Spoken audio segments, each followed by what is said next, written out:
uncover, explore, activate. With intention and availability, no expectations. Get ready to unleash with Kelly and Bree. Bare soul knowing.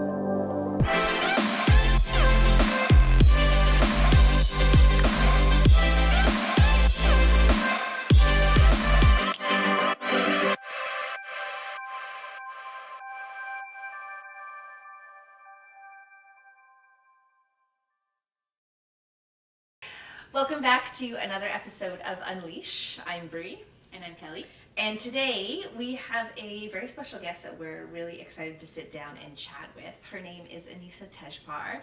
And we actually came in with a few different things that we wanted to talk about, but as always, you will be as surprised as we are. We let the conversation take its own path, and it definitely had a life of its own. One of the things we do talk a lot about is the power of your no, and how important it is to learn how to say no, and in terms of decision making, where the spectrum of yes and no live, and how to float between the two, and a bunch of other stuff. Is there anything else you want to add? Just that it kept circling back to this idea of knowing the self, honoring the self, how hard that is, why it's hard, and that we'll never do it perfectly. And even inside of the practice of a really beautiful no or yes, we're still going to get tripped up with what feels right. So we sifted through that, and Anisa gave some really cool tools, examples, and she's been inside of specific work around intimacy in the workplace that is pretty cool in the way that she comes to all of this. So we can't wait for you to join us, and you'll enjoy it as much as we did, for sure. So we are here today with a very, very special friend of mine. Her name is Anisa Tejpar, and we were actually just talking about how we've known each other for over 11 years somehow. So we're thrilled to have you on Unleash today, and if you could just start off and tell us a little bit about yourself, anything you feel like offering and sharing today.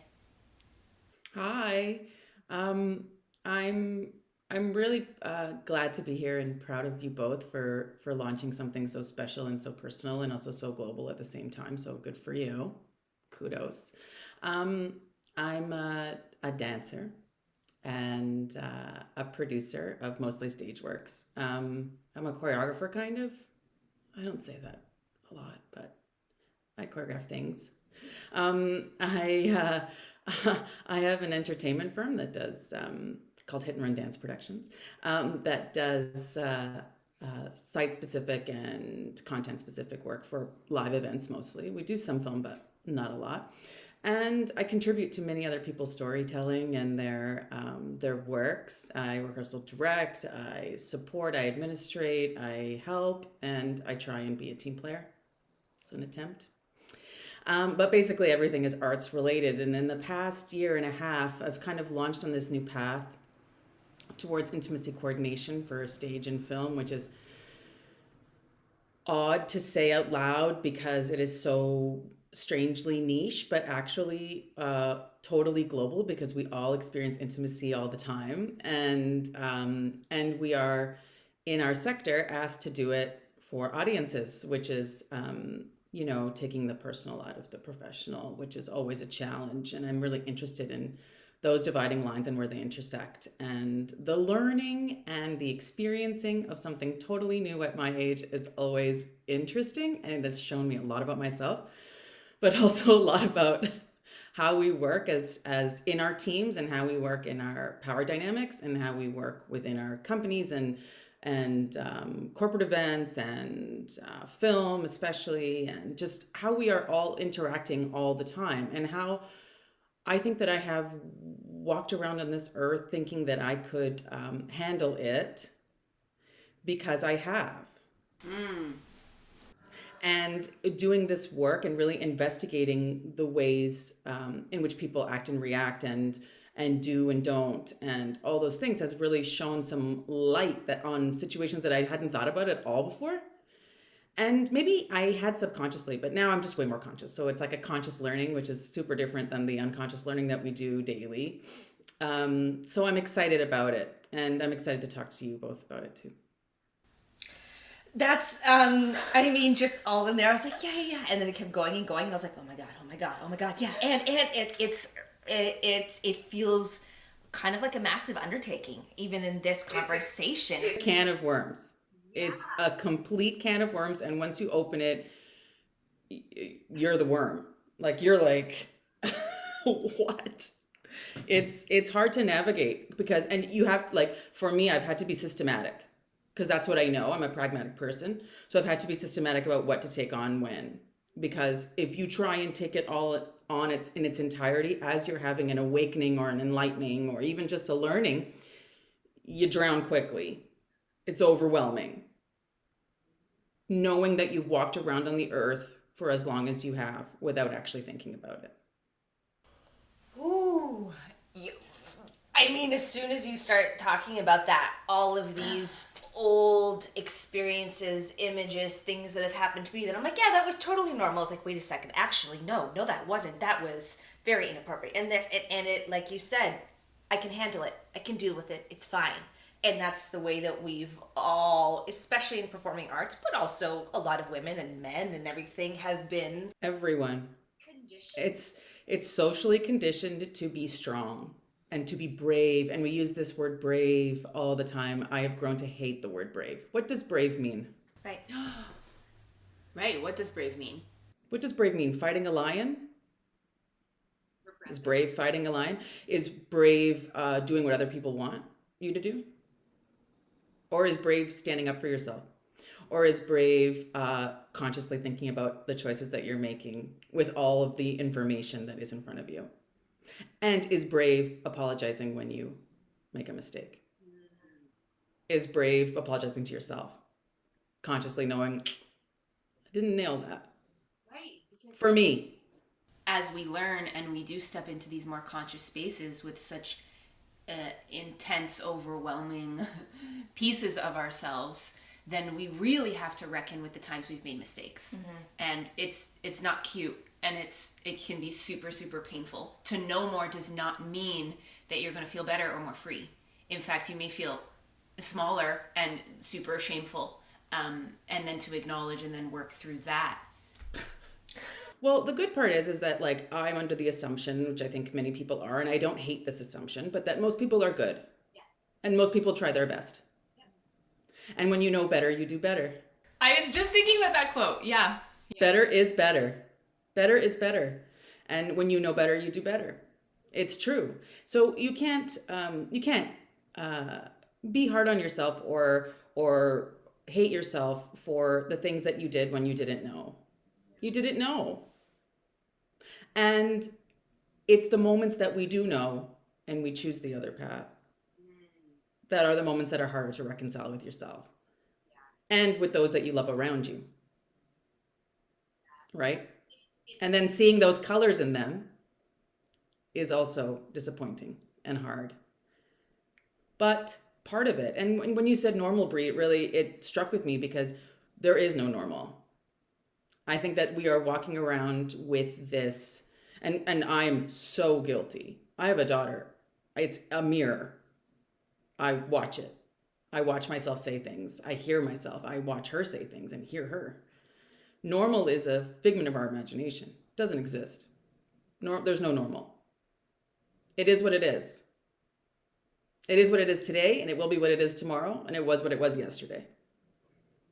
And this pandemic, I think, has brought that up in so many of us. That the things that are true, you realize how much you're balancing on. Just balancing there, teetering on it. What's true? What's true is what's here. That's true. Yeah. We've talked a lot about like where your center is. Yeah.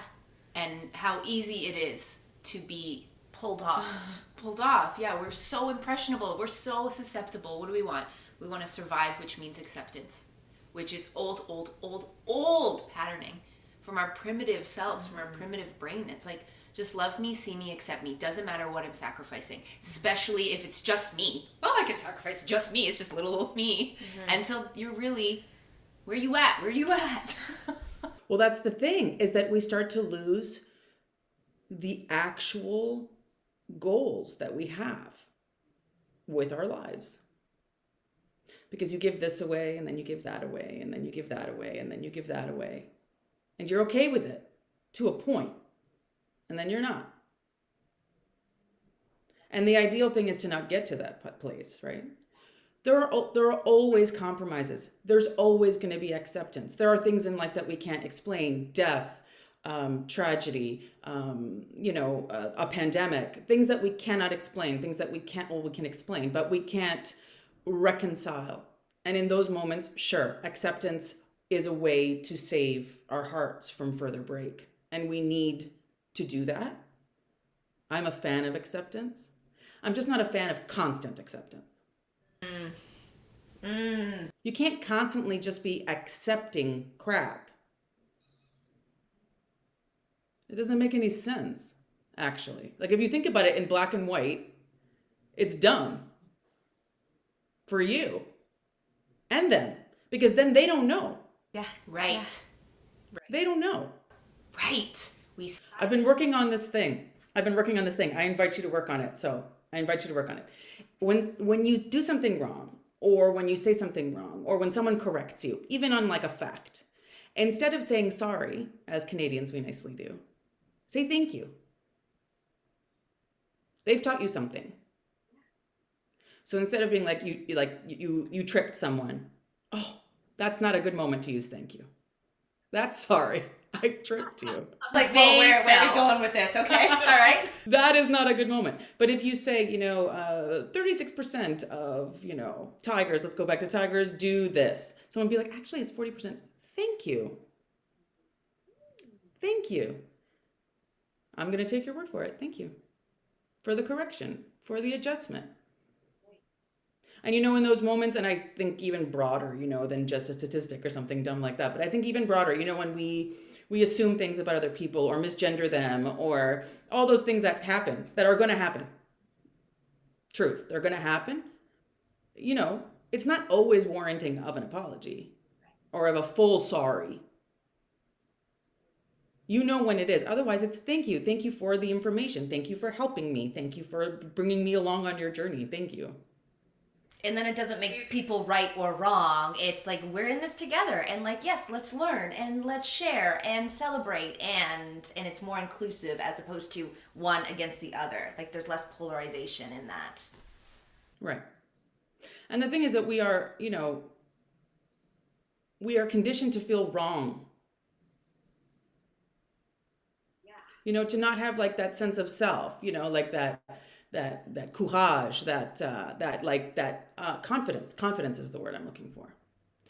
And confidently making mistakes is like a different thing than just making them right, left, and center. Yeah, or constantly trying to appease or please or fit in to the point where you've silenced yourself and you've really dimmed the light because you're afraid of making a confident, beautiful mistake. And that's where the learning and the expansion lies. Mm-hmm. But again, to file back, it's so shame-inducing sometimes. So I love this idea of thank you. Thanks for collaborating with me and helping me have a fuller experience, and not pointing my finger. And then it will also help us that on the other end of it, if someone makes a mistake and we can help correct them, to not feel like we're coming at it in a pointed way, that it's just... Well, that's the thing. And then, we're assuming that people are going to be gracious, and we're assuming that everybody's coming to it in the same way. Obviously, we're going to find ourselves in situations that we're not, and, that are more challenging than others, or the mistake is bigger, or it's being made often, or all those things, or where that person's at in that moment. If you are having a one-on-one, where that person's at in that moment, what they've experienced, where they've been today, all that. We're not taking any of that into account. We're just responsible for ourselves. We're just responsible for what our response is, and our vibe, and our prosody, our wholehearted want to make it better. Because when you do apologize, like a real I'm sorry for something truly, that warrants that. An apology is something that doesn't have an if after it. You know, I'm sorry if I made you feel. Though it's like the beginning of the end there. Like that's not gonna, because you're not apologizing for you. You're apologizing for them. So it's I'm sorry that I did this. Right? It's important to, in my opinion, it's important to say what you did. Sorry. Doesn't cut it. Doesn't feel good. We've all had those sorries. Yeah. We've all had someone be like, oh, sorry. Pa. Yeah. No, I'm sorry that I did this. And then what are you going to do? In the future, I'll be more conscious about how I do this, or I'm going to go read this book about exactly what you're talking about, or I'm going to sit with myself and just think about why I made that mistake. And I'll get back to you when I know why or how I can make it better. And then remembering that that person doesn't have to accept it, and they don't have to like it, and they don't have to hear you at all. They're pissed. So letting it be there, just out. It's awkward and it's uncomfortable, but we all have to do it. It's the work of being on earth and living with others. I mean, if you don't want to do that work, cool, but then you're like the Unabomber in a shed somewhere by yourself. Because you're not going to be interacting with others well. Right? Or in a way that services our global good. Yeah. I mean, we all know people who apologize badly. Oh, absolutely. I've apologized badly many times in my life, and sometimes still do. Like when I'm grounded and conscious and aware, great at apologizing. But if my system's activated, I go into, well, I'm sorry I made you blah, blah, or sorry to this, and then it starts to, it's like an apology that's not really an apology. I'm then wanting to make you feel bad or this, like, yeah. Oh, there's no malice. Well, that is a very broad statement. When I'm apologizing and I don't really mean it, it's not coming from a place of malice, intentional malice. Yes. But it is trying to protect me, and so it is a defense mechanism to not accept the fact that I was wrong or I had a misstep, or because then that asks me to challenge the ideas I have about myself as the perfect good girl that makes everyone happy and doesn't make anyone uncomfortable. Yeah. Because if you're uncomfortable, I'm uncomfortable. And you said it so perfectly. It's awkward, it's uncomfortable, we don't like it, but that is absolutely the dance that we have to do if we want. I mean, I could not be, like, I am the person who wants nothing to be awkward, ever. I want to be in peace with everyone. I want to be happy, fun times, laughing. I love it. Okay? But the more you practice living in the uncomfortable, actually the easier it gets. Yeah. And I haven't even been practicing that long. Sometimes just letting it be there, it passes. And if you don't, Kelly, to your point, if you don't know what you're apologizing for and you just recognize that the person isn't right by something that you did, and if you don't know what it is, that's where we get into the questions. Can you explain to me? And you don't say it with like, oh, can you explain to me? Like, I've done that. That passive aggressive, like, I'm not even sure why you're pissed.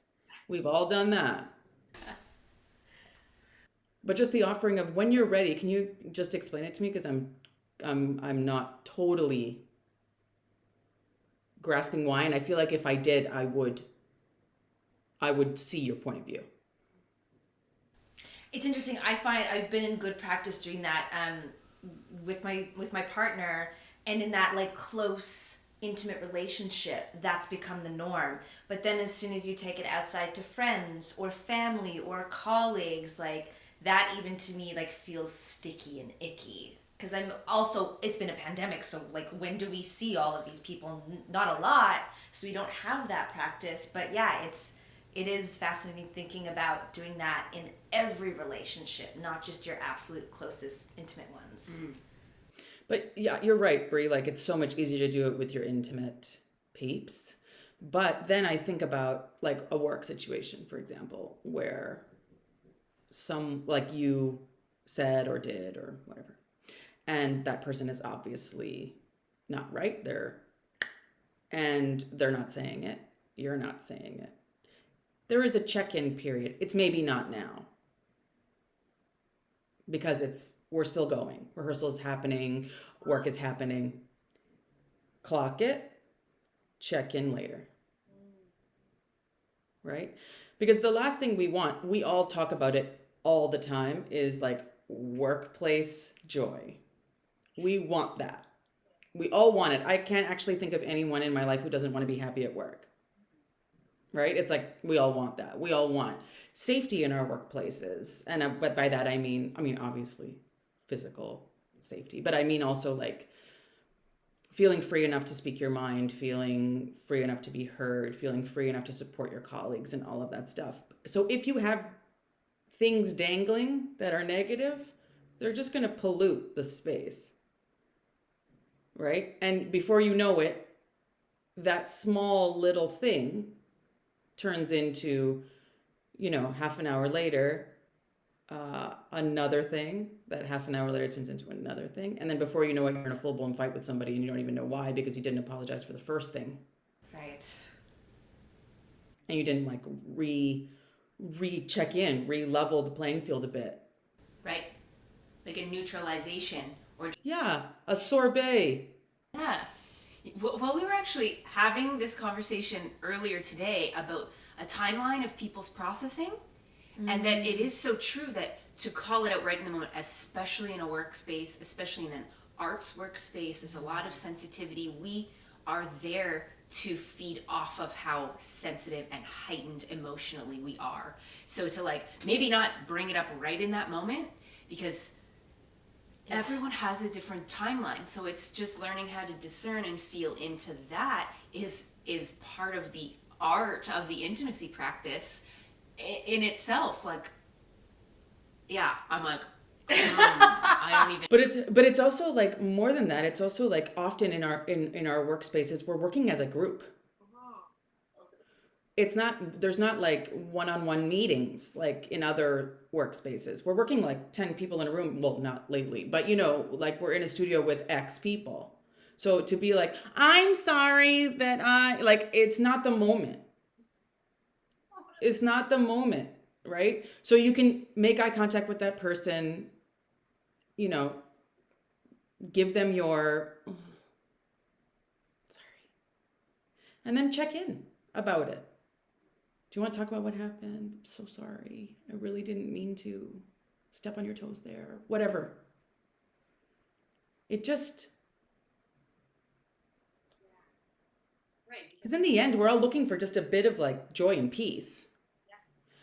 And you want your colleagues and your friends to have that joy and peace too. You don't want to lob them into the world like a tennis racket. Be like, go deal with that. It's so, like, as we're talking about this, I'm like, yeah, of course, that makes so much sense. And then I think about the entertainment industry, and I'm just like, ooh, a lot of what I've experienced isn't that.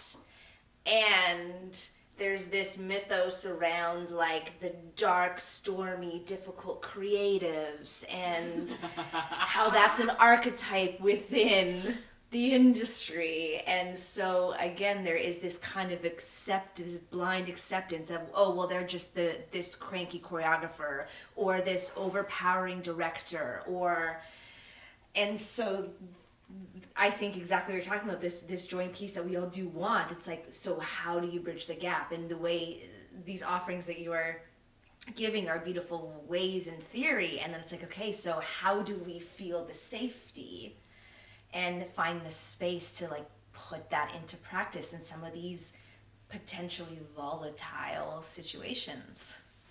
It's a great point, Bree, because we've all had those situations. We've all worked with and for people who are on a different life path. Let's put it like that. And in the end, it comes to like conscious decision making. Can you handle this work environment? Knowing that person is not going to change for you and you are not going to change them. Is this something you want to be a part of? And if the answer is yes, it doesn't need to be yes forever. It can be yes for right now. And it can be no tomorrow. I know we make commitments, and we see them through, and I'm all for that. As an employer, I really appreciate when people see through their commitments. But you know, something that I've been trying to do, and that I offer to a lot of especially emerging or young dancers, is like, sit with yourself and really think about what you want out of this. Are you okay with saying no to that? Are you okay with that? Can you live with that?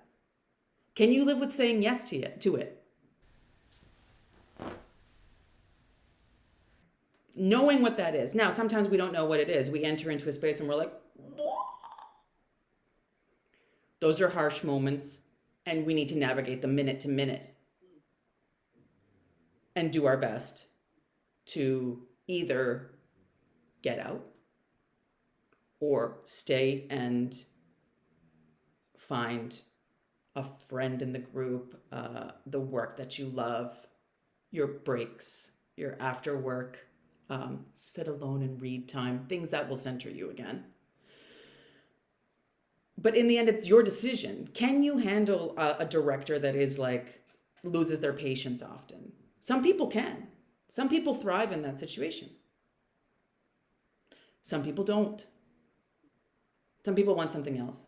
And so it's individual, it's personal, those decisions. And it's like, you know, it's something that I've talked with Kelly about, but it's this like yes and no and the spectrum within. Because there is a lot of gray between yes and no. You know, it's not an easy, I mean, I feel like I'm a maybe most of the time. Totally. And maybe is contingent on things. So maybe is, I will maybe do this show if Kelly is a part of it. I will maybe do this show if so-and-so is the rehearsal director. I will maybe, like, there maybe has many shades. And so when we know it's a maybe to no, this is something actually that I should call out Mia Schachter. Mia Schachter is an amazing consent and boundaries coach, and she has enlightened me on this, so I should just talk about her. But anyways, she talks about the yes to no spectrum. But the maybe to no is so interesting because in that chunk, it's leaning no if you feel unsafe, if you feel like you're going to regret it, and you always know. Maybe becomes a yes when the pros outweigh the cons, or when you're just scared, and it's not fear of your own safety, it's fear of your own maybe insecurity in being able to accomplish what it is that you're being asked to do. Knowing the difference is really hard, and it takes practice. But again, sitting with yourself and actually thinking, what do I want out of this opportunity? What do I want out of this job? And it could be as simple as money. I'm not taking that off the table. We don't have to walk around doing everything because it's good for us. I get it. We need to make a living. I'm going to teach these 5 classes because I need the cash. That's my reason. I don't need much more. It's fine. But if those classes are going to be with students that are going to maybe it'll turn into a no, even though I need the cash. And again, that's personal. And remembering that not every job is for you, and you are not for every job. And we often put ourselves into situations again and again and again and again and again, expecting that it's going to be different. Yeah. Because you're coming at it differently. You're trying something new. You're putting your what you know aside for what you think you want, or what you think you should have, or because the consequences are too great to not do it. Yeah, that fear of missing out, or... It's huge in our sector. It's huge. Your reputation, yeah, How can I say no when there aren't a lot of jobs? That one comes up for me a lot. Or how can I say no to this one because it'll mean no to the next one? And you made that up, by the way. Nobody told you that. You made that up. Right. It's the story. And this feels like it comes back also to the knowing where your center is and continuing to come back to it. And it lives inside that world of self-worth. We constantly say, it always comes down to fucking self-worth. Like, because if I believe that this no is just a no for right now for me, full stop, and it won't bleed in or mean anything about me, and me knowing myself and honoring myself will actually lead to so many more beautiful maybe to yeses, because then I'm making space for the thing that feels right and feels good. But when you do have the other voices and the other stories of how am I going to be seen, what if, then we get so easily pulled off. And then you're in the gang that sits around and has the same complaint about the same job that you keep saying yes to, and you're surprised. You're surprised somehow. But there's also glory in that, like, group Barter suffering. syndrome. Exactly. And the misery loves company, and this, again, the dark, challenged artist, and it's only worth it if we're struggling. It's like, we can change, and we are changing that illusion. Yeah, like I'm under no magical wand believing that the arts and entertainment sector is going to flip on its head and be nice to everybody.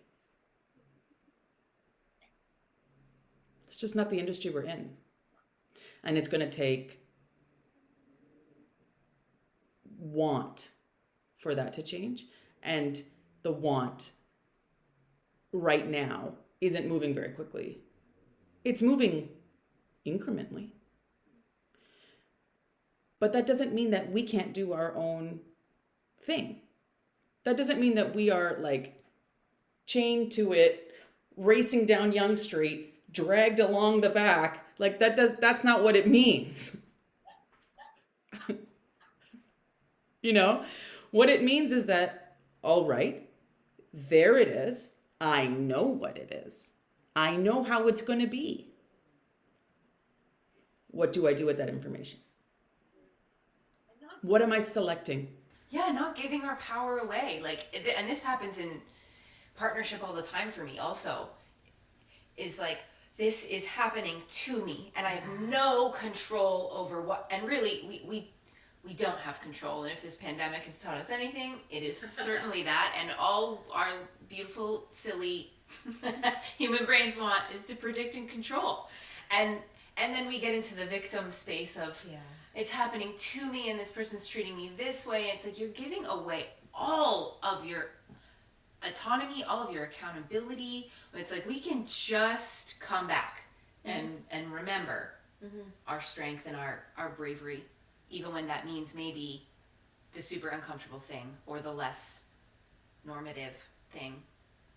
And it's actually just saying no. And we're out of practice. Not just our generation, I think our, like, the humankind is out of practice of saying no. In situations like, Kelly, like with your partner or with the work or the friend or with whomever, just be like, no, we are not having this conversation now. No, I don't think you're right. No, I am not choosing to get ice cream now. No, I'm not going to get the ice cream because you want to. You get the ice cream.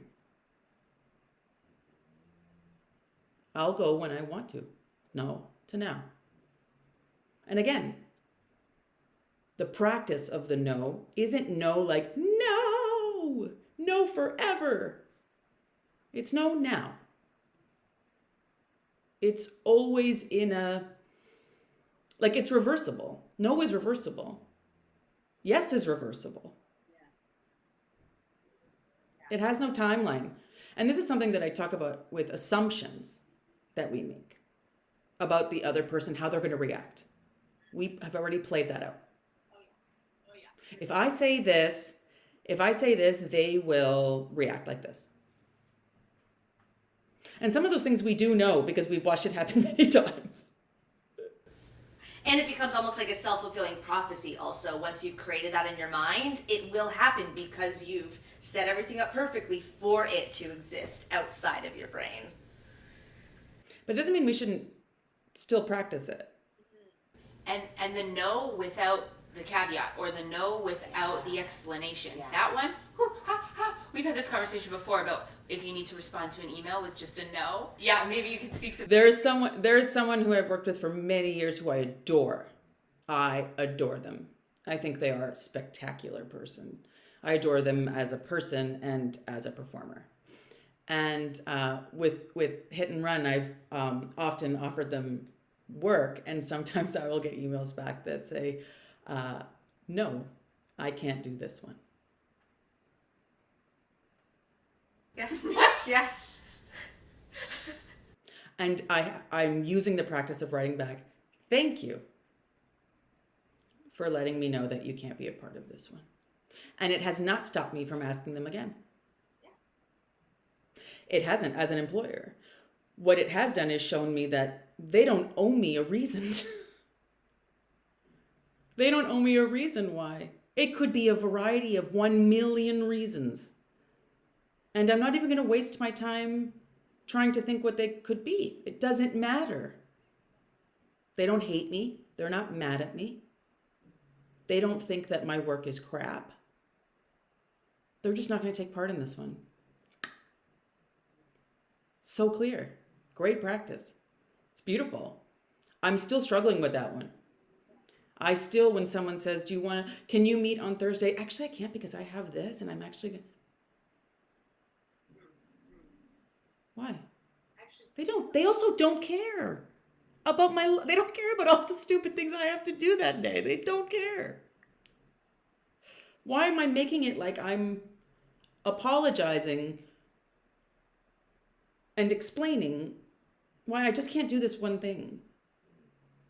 Or these 10 things, actually. No, I'm sorry, I can't. Or no, I can't. Sorry is probably not in there. No, I can't. But I'd love to catch up another time, or let me know when the next one is.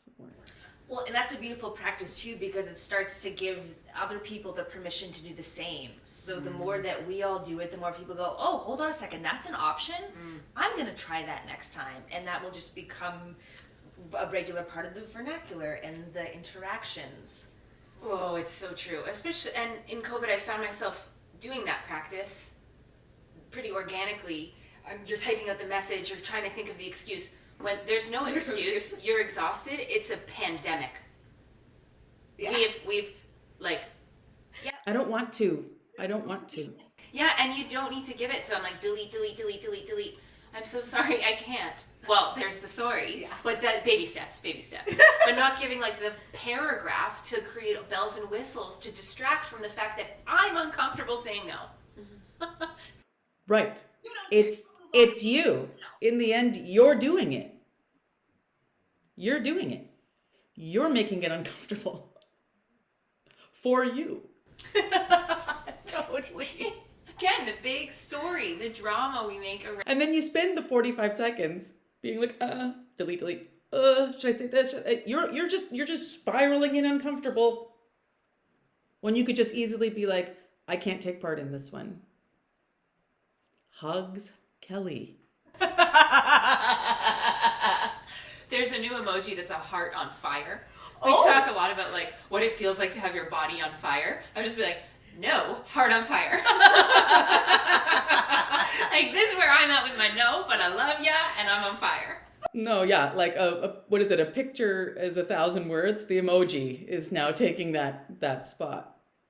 But what's interesting about assumptions is like, you're also, in writing that email, you're pre-assuming your uncomfortability. And so then, again, to what Bree said, you're then self-fulfilling it.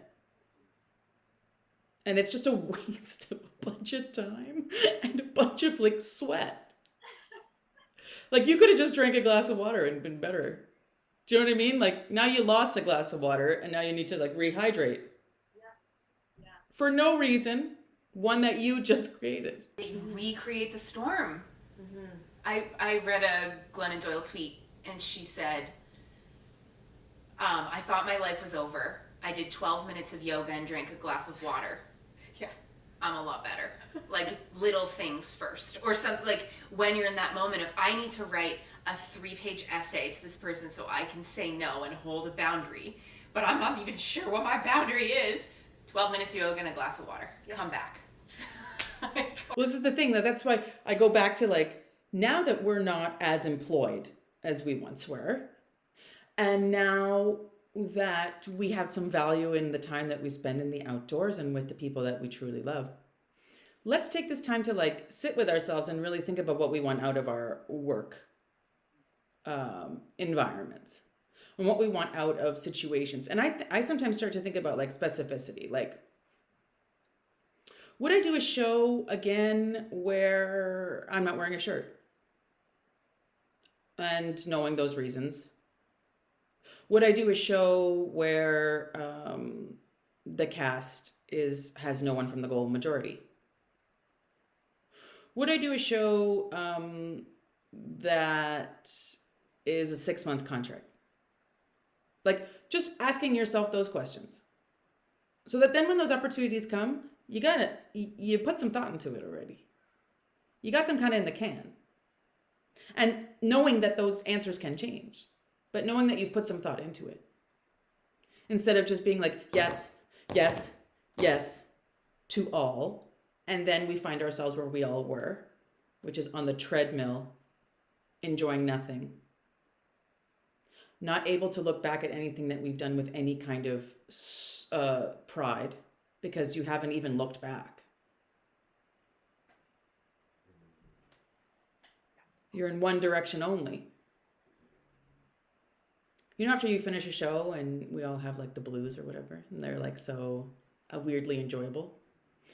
Those are, like, really nice reflective moments about what happened, what you did, feeling the sense of, like, those are good. We need those. We need those almost every day.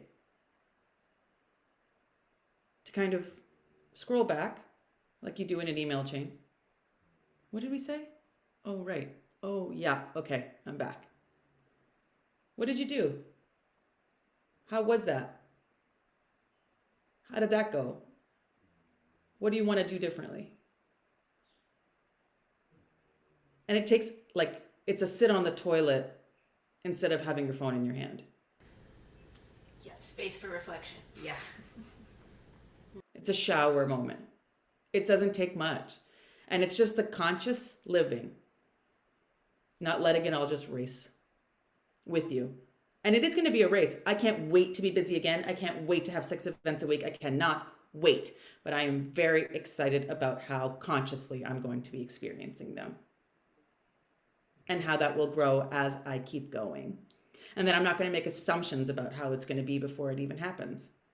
I'm not going to make assumptions about what people thought of me on the last one, or what people think of me in the new one, or what I think of them. Right? It's just a little more in it. Yeah. Yeah, and I love that you're speaking about these small reflections that can happen daily in a really, I guess there's the acceptance piece of not ruminating, because like then what's coming up for me is like, oh yeah, I do that every day. But it's coming from a place of lack, a place of criticism, a place of what did I do wrong? Why is it my fault? All of those things, which, you know, through this period of time, and as we become more conscious and we do remember that worth piece and that joy, love, what are we actually wanting? And it's not the world against me. And what that reflection is when you know better, you do better. And we move forward. But we take time to feel the fullness of the situation, of the conversation, of whatever, and then take the steps consciously back on the treadmill. Or not. Yeah, or not. Again, a personal choice. But what's interesting about what you said, and the finger pointing this way, is this finger isn't always bad. We have to love this finger. Yes. She's going to teach us. Because when we start reflecting on, the daily, what happened today, you will see your patterns. And you'll see them bright and shiny. And then you'll get to change them or not. And we will see also the roses, the things that, I handled that actually better than I would have a week ago, or better than I would have yesterday. Probably better than I will tomorrow. I handled that well. So you start to like her a little bit more. She's helping you. She's not against you. Right? Yeah. I guess it's just a different framing of the self-critic. Because the self-critic needs to be there. I mean, I know people who walk around on earth, and I'm obsessed with them. Yeah. You're like, I wish I had 20%, 10% of that kind of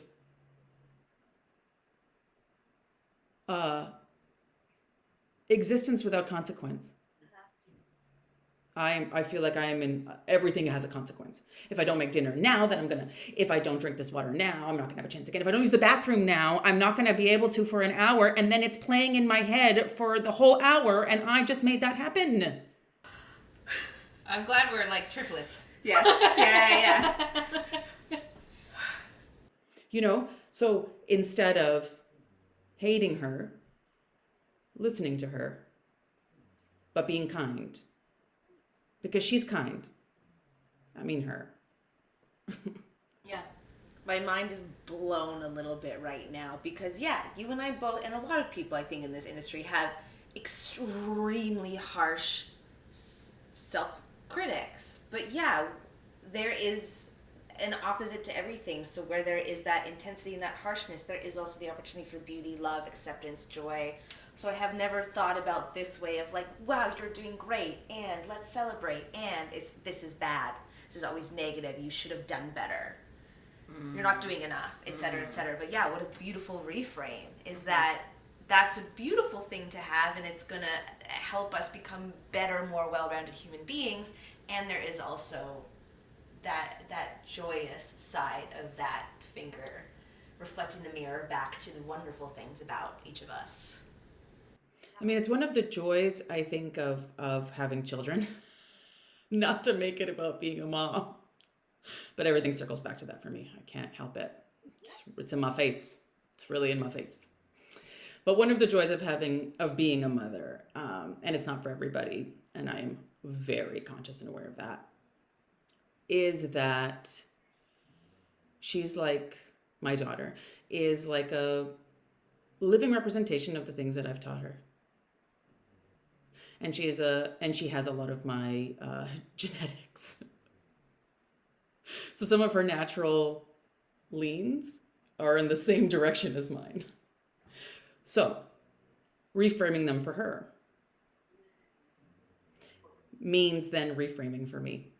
Right. You can relearn while she's learning. And we actually do get to choose to relearn some of the autopilot pointed finger patterns that we have. My voice coach, her name is Catherine Marion, has talked a lot about the inner judge and the self-critic. And it's like, hear it, see it for what it is, take what you can. And then she talks about asking that voice if they'll just sit back for a second so that I can try it a different way. I feel like crying. That's so beautiful. Right? Because that voice is made up of a lot of, the people, the environment that we were in our formative years, 0 to 7, and then they've become a piece of us. So then we really feel like it's just us now. And it's just sometimes asking permission for I love all of the things that made me who I am, and I'm not trying to get rid of you, and I'm not trying to get rid of that voice that keeps me in line and in check, because I do. We need that voice. We do need that voice. Yeah, but we can you can let me do this alone for a second without biting my head off, and then you get back to me. You tell me how the next time goes. So it has a bit of play in it and a bit of pleasure and conversation to it. in Qigong practice, which I'm never going to say that I'm a specialist. I have no specialty in Qigong, but I have practiced it with others. Lisa Kwanning being one who I adore. She talks a lot about those thoughts being like passing clouds in the sky, and that you watch them and you hear them, but they pass. And then the next one comes and you watch it and you hear it, but it passes. And in between those clouds is what you think.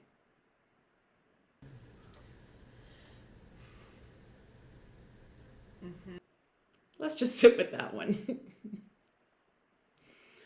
But it's all really like I said, the self-critic needs to be there, especially in what we do. We are striving for excellence.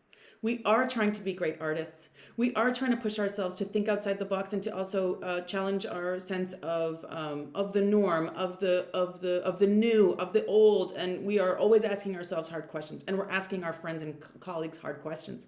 It happens all the time. We're in collaborative spaces. We are pushed. She needs to be there. The self-critic thrives in that environment. But like you said, Kelly, sometimes she needs to sit back. Sometimes you need to reframe her. You need to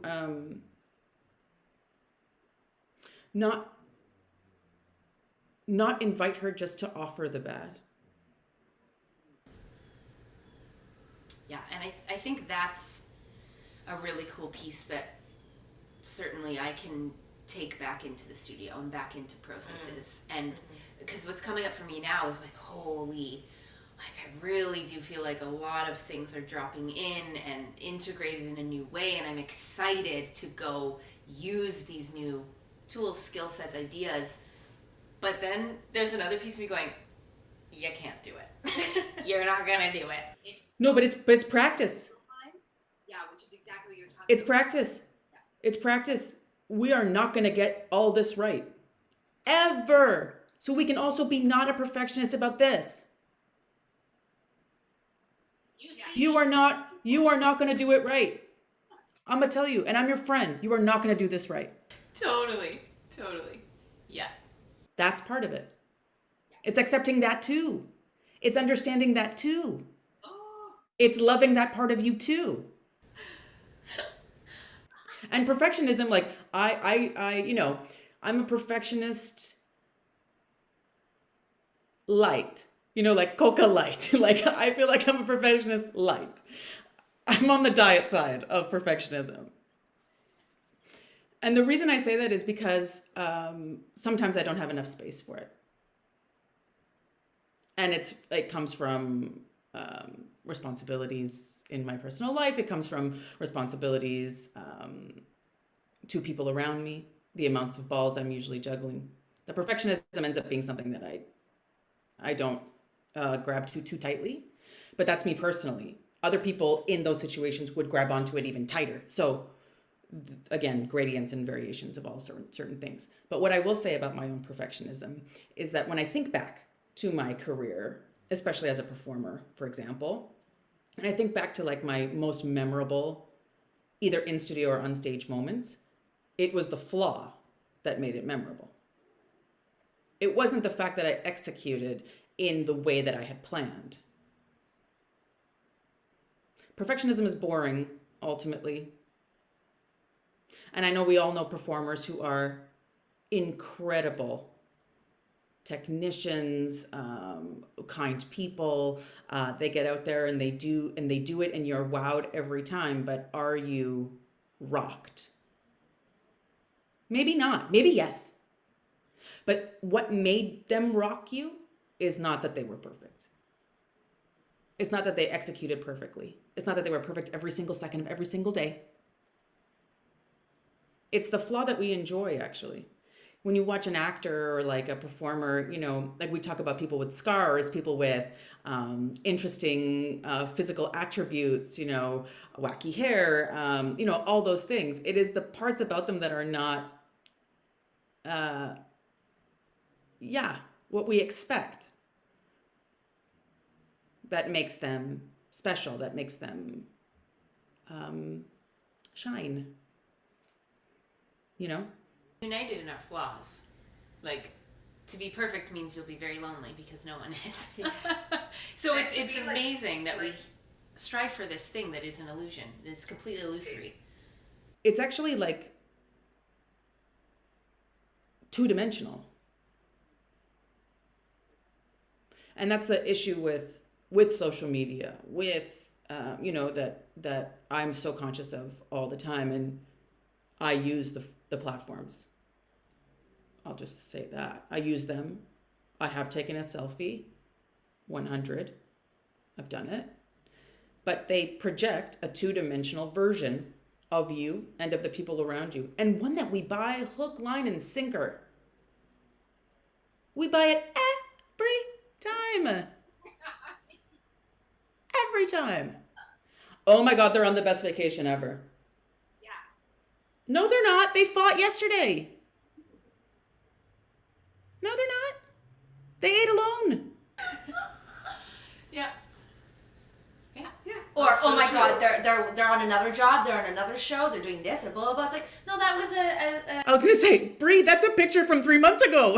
Exactly. Yeah. Well, Which I think, like, it's so cool.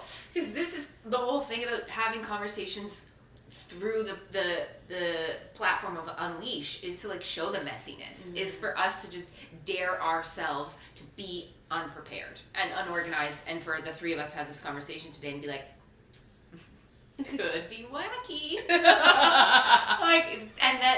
That's what we want to show, like, expose.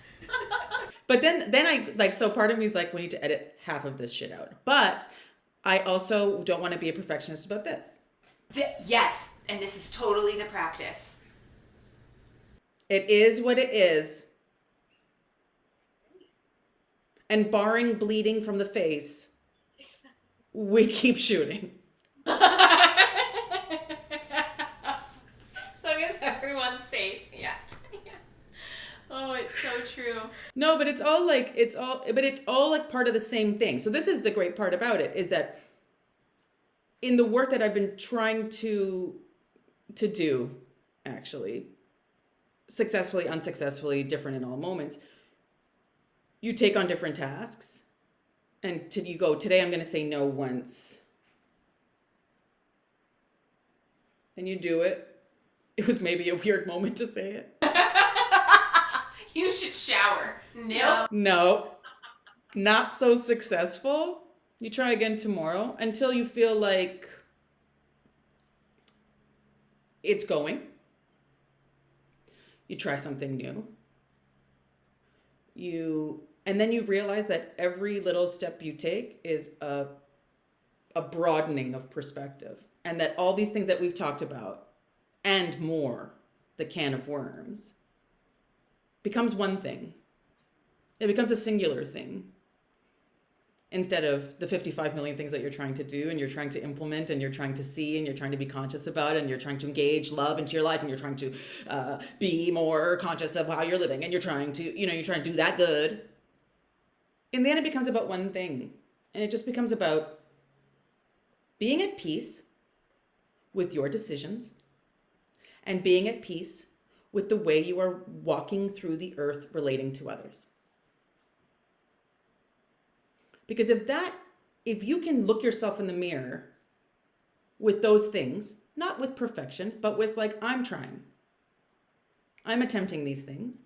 I'm broadening my consciousness about the way I am and the kinds of relationships that I'm calling towards me. Then everything else will slot in. The right kind of work opportunities, the right kind of boyfriend, they will slot. And you'll watch it. And then you'll be that person on Instagram taking the vacation photo that everyone wants to have. I'm kidding. That's not the goal. That's not the goal. I just thought it'd be funny to wrap that around. Those aren't the goals. But you know what I'm saying. You understand what I'm saying. That like, actually it's one thing. You're working on one thing. You're working on you. Right. Yeah. Right. Yes. Realizing, moving towards your potential, My therapist constantly says, "Are you trying your best?" And I'm like in tears. I'm like, "I'm trying so hard." And she's like, then you're doing your best. Like, it's okay, little girl. Like, is this my little person really, really wanting to do well for and that's coming from a real place. And, you know, most people are there. And so we can forgive and we can find grace. And yeah. But also your goals around what's your best. So my best what? I'm doing my best to point my feet. I mean, they're going to point or they're not. You're putting attention towards your toes. Okay, fine. It's the goal also that's important. It's not your best to be perfect, to be good for everybody else, to be good for this job, to be the right height, to be the right weight, to be the right color. You know, I say it all the time, like every script breakdown I get sent says Mediterranean mom on it. Every single one. It's fine. It is what it is. That's what I'm being. So now it's my decision. Do I want to be Mediterranean mom? Most of the time I'm cool with it. But it's like, what are the goals? The best what? And it's different for everybody. Yeah. This is also the thing. The difference in the way people internalize reactions, actions, work environments, relationships. And, you know, we're discounting histories of trauma here that a lot of people walk around with. And we all know that trauma is inherited and that you carry what has not been looked at or healed from the past. Yeah. So taking that into account. Oh, I feel this way because it's probably because of this. There it is. You know, naming it, seeing it. What are you going to do about it now? It's all really like fascinating, depressing, uncomfortable, and exciting. Totally. Yeah. And sometimes you need to take a break and just have a cocktail. Yes. I'm like, we did good work. We did real good work. That actually feels, I know there's so much more that we could talk about, but that kind of feels like maybe a nice bow to wrap up this session, and I feel like there will be more down the road. Like, let's do this again in 5 years. 5 years on the Chironi patio. When patio reservations open up. I'm pre-ordering. Yeah. Great. 2026. Get me the muscles. Like, what? Yeah. Oh gosh, wow. We covered a lot of things. Yeah. That was dense. Dense. But so beautiful, and like I feel activated. Totally. And seen and a bit uncomfortable. My hands are sweaty. Me too. But also like really excited, really in love with you both. Well, I feel excited about entering into like larger workspaces. You know, now, and I was starting this work before the pandemic, but again, I was in my race. So I was conscious and thoughtful, but maybe not as active. And now that I've been able to like sit with it, and again, it's time, right? Like we get better with time, like wine. But we do, and this is the whole like fallacy around youth. I miss that body, man. I miss her. She was cute. She didn't think she was at the time, but looking back. And she had like good genetics and skills. This girl, I'm gonna love in 10 years, and so I have to remember to love her too now. Because 50-year-old Anisa's not gonna... It's gonna be like 40-year-old Anisa was banging. But that being said, I do feel like I'm way more of a person I can stand up for. Yes. Yeah. Oh, that's so cool. And that's just time. That's just time. Well, cheers to time. Yeah. And giving us your time Yeah, today. thank you so much. Happy. I love these kinds of conversations. Yeah. So invaluable, and you brought so many profound, beautiful, thoughtful discoveries and so much of yourself, as you always do. So I adore you, and we're really grateful for you. Yeah. Thanks, ladies. It was fun. I can't wait to see what excerpt you choose for my little Insta flash. Oh, I've already noted away a few. There's some great ones. Me too. I'm like, what's the reel gonna be? Awesome. Awesome. Amazing.